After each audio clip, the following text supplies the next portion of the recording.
So, ang reference mo, yung dalawang guhit yan sa unahan. Yung kaliwa sa kanyang kanan. Kailangan nasa gitna ka lang yan. No? So, pabayaan mo lang silang sumingit yan kasi alam naman nila kung paano i-distansya yung sakyan nila sa'yo. So, ang kailangan mo lang ay mag-focus dun sa gagawin mo. Mag-focus ka po dun sa lane. Kailangan di mo masagasaan yung lane niya sa kaliwa, di mo masagasaan yung lane sa kanan.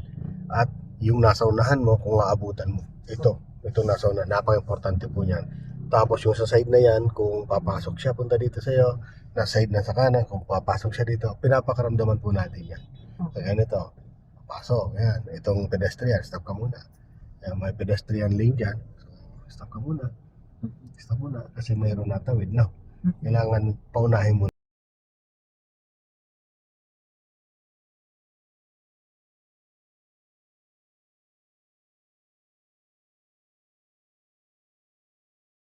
Obserbahan mo yung galaw ng mga sakyan, kakatao.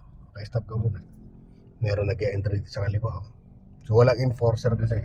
Pag walang enforcer, stop ka muna. Stop muna. Di pa nakakalagpas siya. Okay, go ka na. Yun. Palagpasin muna yung puwet ng sakyan bago maggalaw. Ano po? Kasi pag hindi pa yun nakakalagpas, pwedeng abutan mo pa rin. Okay? So, habang nakaapa ka sa gas, kailangan lagi mo nasa isip pa yung brake. Lalo pag mabilis yung sakyan mo, pinapabilis mo. Lagi kang ready. Kasi biglang may pumasok dyan. So, pag hindi mo napigilan yung sakyan mo, pwedeng abutan mo. Okay? May mga intersection din dyan. Yan, mga ganyan, may mga motor na gagaling sa kanan, biglang papasok sa lane mo. So, pwedeng abutan mo yan mga yan. No?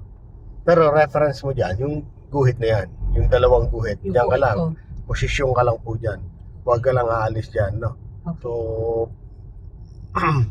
maintain mo lang yung ano dyan. Yung distance yung nasa unahan mo, lane.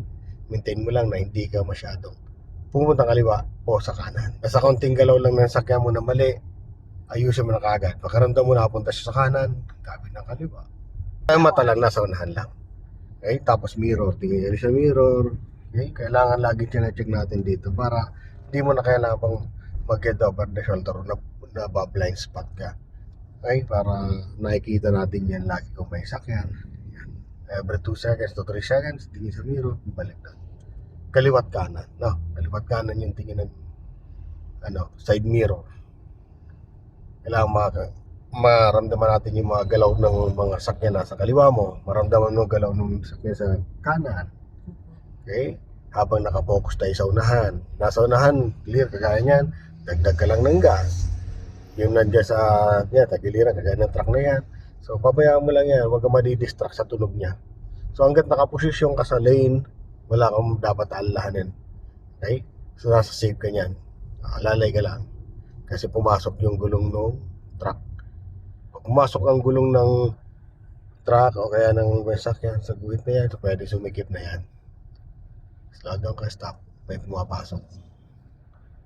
Kung kailangan mag-stop, i-stop mo siya. Kaya kagaya no? Pumapasok.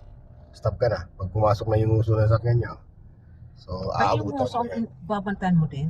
Babantayan nyo pag nakapasok na yun. Pero yung gulong, madali yung makita. Kung nagalaw, madali pong maramdaman nyo. Okay. Diretso ka lang po, ma'am.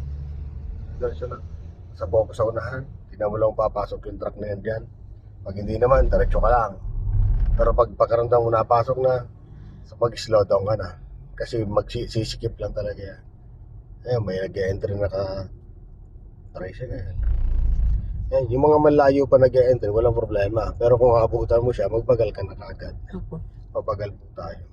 So, alisin mo kagad ang paa mo sa gas para magbagal na kagad. Huwag mong gagawin yung malapit na saka magbe-brake. Kagaya nito, may nahinto yung jeep niya sa unahan. O dito pa lang, tanggalin mo ng gas mo. Then, posisyon ka sa brake, apply ka ng unti-unti lang ng brake. No? Para hindi ka masyadong dumikit sa kanya. Okay. So, safe. Diretso lang.